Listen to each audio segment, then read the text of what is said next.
Hi everyone, thank you for joining me today. Today I'll be going over laser engraving a canoe paddle.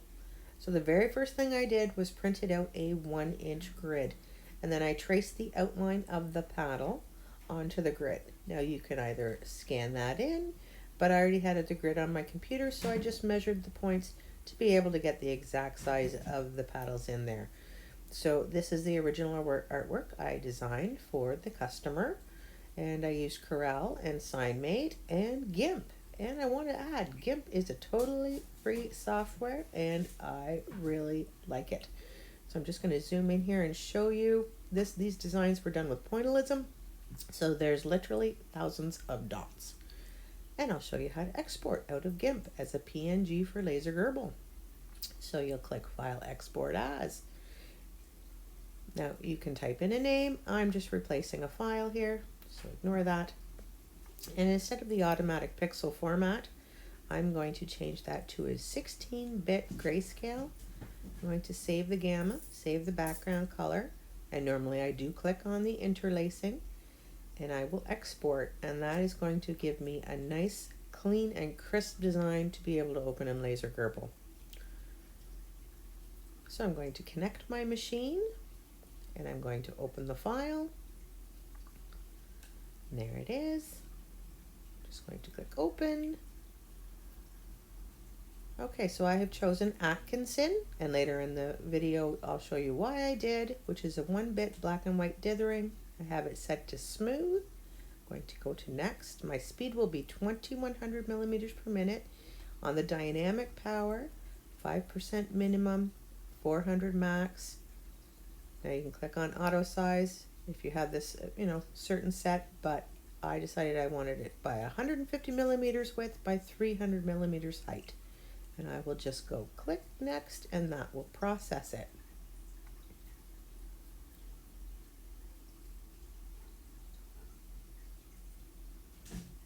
And there it is.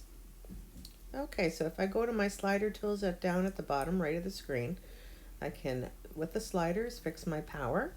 Now I already know through testing I want to put the linear down to 0.52, and I want to put the speed down to half speed. So the estimated time right now on the left hand side of the screen is 1 hour and 24 minutes, but because I've backed those down, this is going to take about 3 hours to burn. So now I am jogging my laser to the start position that I want by, on the left hand side there, using the arrows to be able to move my laser. And I'm just double checking to make sure it's where I want it to be. And I will click on the Set Origin button before I frame it. So I've clicked frame, and that's why you see the little pink cross going across. Right now my laser is actually framing it, which this is handy to watch it as it goes along because on my second design I had a few points that I wanted to make sure were within the paddle shape. So before I engrave, I always click home again, and then I will run the program. So I'm going to show you how I set the paddle up. So as you can see, a paddle is quite wobbly with its concave surfaces. So I'm going to try to level it out as much as possible and use these wooden blocks. And this is anti-slip matting or shelf liner. And I just cut it down to the sizings that I need, and I'll slip that underneath, and I will try to stabilize the paddle as much as I can. So I'm just sliding that underneath, and then I realized I really need to lift my poor little laser there that I keep knocking. And I'm just going to fast forward through this part. And here we go. I used what I got, literally. There's even an envelope stuck in there just to give me that few little millimeters I needed. And here I am measuring with my laser for the highest point that I know that I'm going to be engraving to, and to the lowest point, and I'm literally within 1 or 2 millimeters.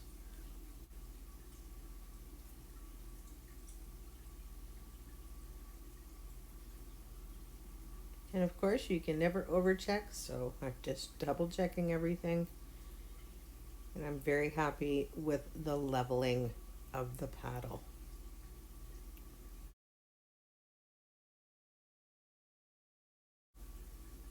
Okay, so here I am doing my measurements. Now I use a 5H pencil. It's a hard pencil, but you're going to get clean, crisp lines that do not smudge. You do not have to press very hard with the pencil because you don't want to mark up the wood. I am using a millimeter ruler, and that's a Staedtler Mars plastic eraser that after I'm done does a fantastic job of erasing all my pencil lines. So I'm framing here, and this is handy if I've got a pencil handy. Like I said, the little red cross when you're framing, you can follow along. And I have made little ticks on my paddle so I know certain areas of where that's going to be. And I can center and adjust the paddle to make sure my design is where I need it exactly to be.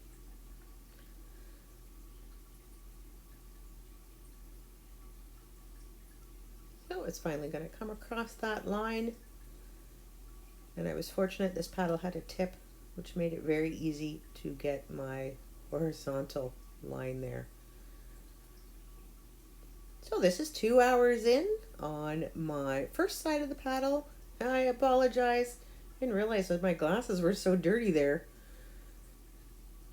But this is 2 hours in on the laser engraving. So my burn is completed, and without turning off my computer or my laser, and I do not move my material, I'm going to inspect the engraving. And I've noticed the left-hand side is considerably lighter than what I want it to be, so I'm going to go back in and fix that. And by doing that, sorry, I'll reopen the file. And the nice thing about LASERGRBL is it keeps all your settings from your very last burn. So I'm just going to change the direction from diagonal to vertical. And click next, and all my settings are the same. I'm going to create.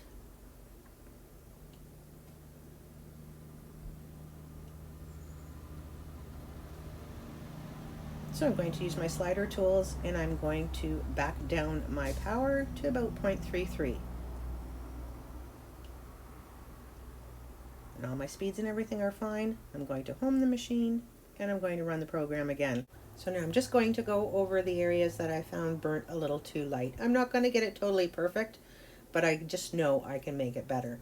And this is a handy little function that if I got to a point, say in the middle where it's dark enough, but I needed to reburn farther to the right, I will just back down the power, turn up the speed until it gets to the area that I want to reburn, and then turn back up the power and lower the speed. I just wanted to go over quickly why I chose Atkinson as my filter. So I've actually cropped a little piece of my original artwork that I'm going to call Test 1. And I'm just going to show you the differences between the dithering filters. So as you can see, a lot of them were adding noise. I'm going to call them noise, speckles, adding stuff that wasn't there.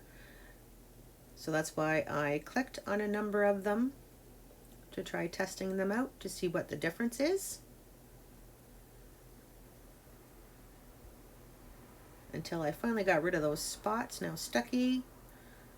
It minimized them, but there's still too much there, and Atkinson was my cleanest choice.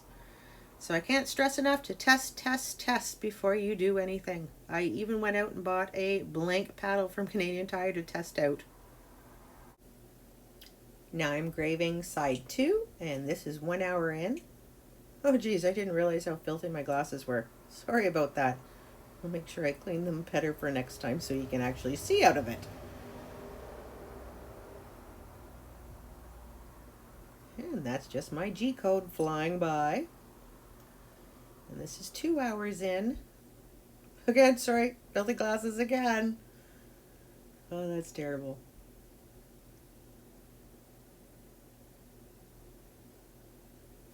And after it was finished engraving, yep, I went back over spots vertically. And I'm going to zoom in here so you can just see the difference. And here's a close-up, so you can definitely see the difference it's making by going over that area with another pass. And I will stop it where I do not want to burn anymore. And ta-da! That is side 2 of my paddle. It's not completely perfect, but it's better. Remember, your burning is only as good as your wood, your speed, and your power settings.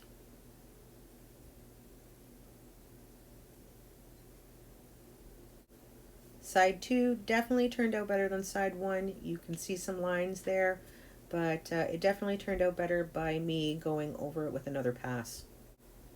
And that's it. Don't forget to like and subscribe. There will be upcoming videos that are exclusive to subscribers. Yes, I'm going to be giving away free files, so don't miss out.